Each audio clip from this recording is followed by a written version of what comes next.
सूर्यगढ़ राज्य अपनी खूबसूरती के लिए दूर दूर तक मशहूर था।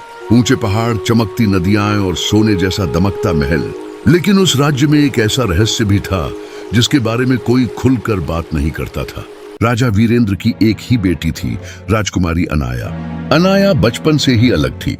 जहां बाकी राजकुमारियां गहनों और नाच गाने में खुश रहती थीं, वहीं अनाया को घुड़सवारी, तलवारबाजी और गरीब लोगों की मदद करना पसंद था। महल के लोग कहते थे, राजकुमारी होकर भी लड़कों जैसे काम करती है।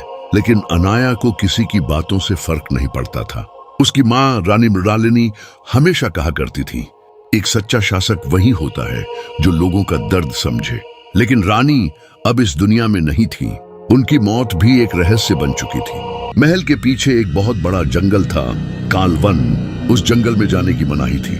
लोग कहते थे कि वहां रात में चीखें सुनाई देती हैं। जो भी अंदर गया कभी वापस नहीं आया।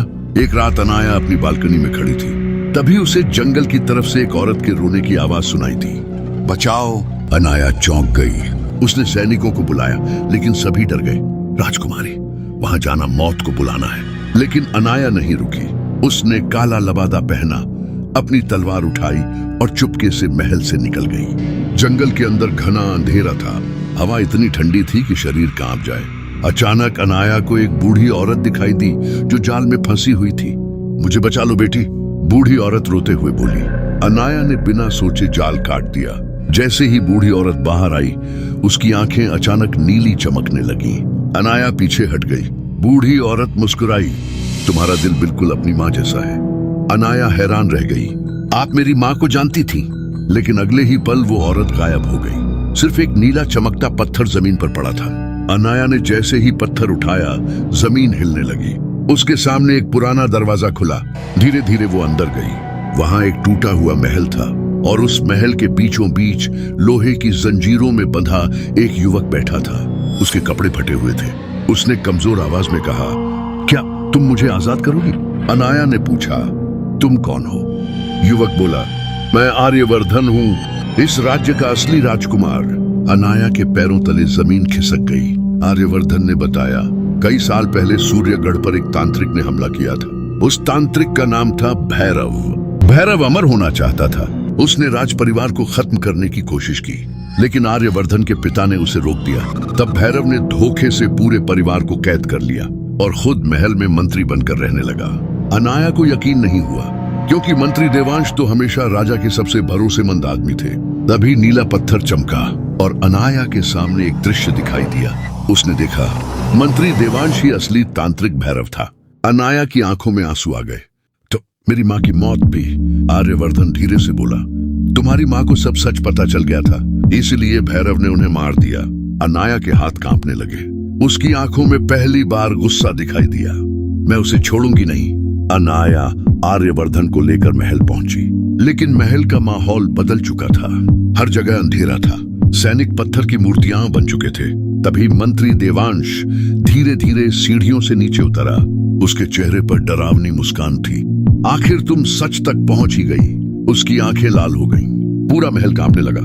राजा वीरेंद्र डर गए। देवांश, तुम? भैरव जोर से हंसा। मैंने सालों तक इस राज्य को अपनी मुट्ठी में रखा और तुम कुछ समझ ही नहीं पाए। भैरव ने काले जादू से हमला किया। चारों तरफ आग फैल गई। अनाया ने तलवार उठाई और उसकी तरफ दौड़ी, लेकिन भैरव की ताकत बहुत ज्यादा थी। उसने अनाया को दीवार से टकरा दिया। राजा चिल्लाए, अनाया! तभी नीला पत्थर तेज चमकने लगा। एक आवाज गूंजी, डर मत, सच्चाई की ताकत सबसे बड़ी होती है। अनाया धीरे धीरे उठी। उसकी तलवार नीली रोशनी से चमकने लगी। आर्यवर्धन ने भी जंजीर तोड़कर भैरव पर हमला किया। तीनों के बीच भयंकर युद्ध शुरू हो गया। महल टूटने लगा। भैरव चिल्लाया, मैं अमर हूँ। लेकिन तभी अनाया को उसकी माँ की बात याद आई। बुराई कितनी भी ताकतवर हो, सच के सामने टिक नहीं सकती। अनाया पूरी ताकत से आगे बढ़ी और भैरव का जादुई मुकुट तोड़ दिया। जैसे ही मुकुट टूटा, भैरव की शक्तियां खत्म होने लगी। वो चीखते हुए राख बन गया। पूरा महल रोशनी से भर गया। सैनिक वापस इंसान बन गए। राजा वीरेंद्र रो पड़े। उन्होंने आर्यवर्धन से माफी मांगी। मैं लालच और डर में अंधा हो गया था। आर्यवर्धन मुस्कुराया। गलती इंसान से ही होती है महाराज। कुछ समय बाद पूरे राज्य में खुशियां लौट आईं। और लोगों ने पहली बार एक ऐसी राजकुमारी देखी जो सिर्फ ताज पहनना नहीं जानती थी बल्कि अपने लोगों के लिए लड़ना भी जानती थी। एक शाम अनाया महल की बालकनी में खड़ी थी। आर्यवर्धन उसके पास आया। अब डर नहीं लगता? उसने मुस्कुराकर पूछा। अनाया आसमान की तरफ देखते हुए बोली, अंधेरे से नहीं, अब सिर्फ धोखे से डर लगता है। दोनों हल्का सा मुस्कुराए और दूर आसमान में सूरज उगने लगा।